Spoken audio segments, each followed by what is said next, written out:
నమస్తే అండి. నమస్తే అండి. నేను షర్మిలారెడ్డి. మేడం నమస్తే మేడం. నమస్తే అండి. ఇక్కడ ఒక చిన్న ప్రాబ్లం ఉందండి. బస్సులు కొన్ని గ్రామాలలో ఆగటం లేదని మేము ఇక్కడ రచ్చబండ చేస్తున్నాం. కొన్ని గ్రామాల దగ్గర మహిళలు చాలా కంప్లైంట్ చేస్తున్నారు. అసలు పిల్లల కోసం కూడా ఆగటం లేదు. వాళ్ళు బ్యాగులు వేసుకుని కిలోమీటర్లు నడుచుకుని రావాలంటే చాలా కష్టపడుతున్నారు.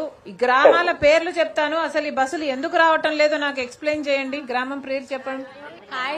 నక్కపల్లి, నాయంపూడి. వినిపించిందా అండి? న్యాయంపూడి మేడం. నాయంపూడి అసలు ఆగట్లేదండి. న్యాయంపూడి నాయంపూడి ఎదులుపాలెం సెంటర్ రెండు కలిపేయండి. ఎదులుపాలెం సెంటర్, నాయంపూడి. ఓకే అండి. Okay okay. నేను స్టాఫ్ అందరికి ఇప్పుడే మేము ఎడ్యుకేట్ చేయిస్తామండి. ఇక్కడ ఎందుకు ఆగట్లేదండి? ఆపాలి మేడం, ఖచ్చితంగా ఆపాలి. ఎవరైనా ఆపకపోతే ఇమీడియట్ గా మాకు కంప్లైంట్ ఇవ్వమనండి మేడం. మా స్టాఫ్ మీద యాక్షన్ తీసుకుంటాము.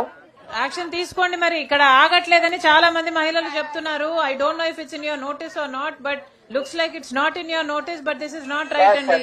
Highly irresponsible. ఇక్కడ బాధితులు చిన్నపిల్లలు అంటున్నారు. This is not right at all. అసలు ఎక్కడెక్కడ ఆగట్లేదో కూడా ఒకసారి రివ్యూ తీసుకోండి. ఇక్కడే ఆగట్లేదని వీళ్ళు చెప్తుంటే మీకు తెలుస్తుంది అంటే ఇంకెక్కడెక్కడ ఆగట్లేదో అసలు ఎవరు చెప్పకపోతే మీకు తెలియట్లేదేమో. ఒకసారి మొత్తం రివ్యూ తీసుకోండి ఎక్కడ ఆగట్లేదో. అలాగే madam. Yeah, please make sure this is rectified అండి. It's very very necessary. Okay okay madam. Free bus వచ్చిన కాడ నుంచి ఆగట్లేదంట, అంతకు ముందు ఆగేదట. అర్థమైంది కదా మీకు? ఓకే మేడం, నాకు ఇష్యూ అర్థమైంది. I will resolve. Yeah, thank you.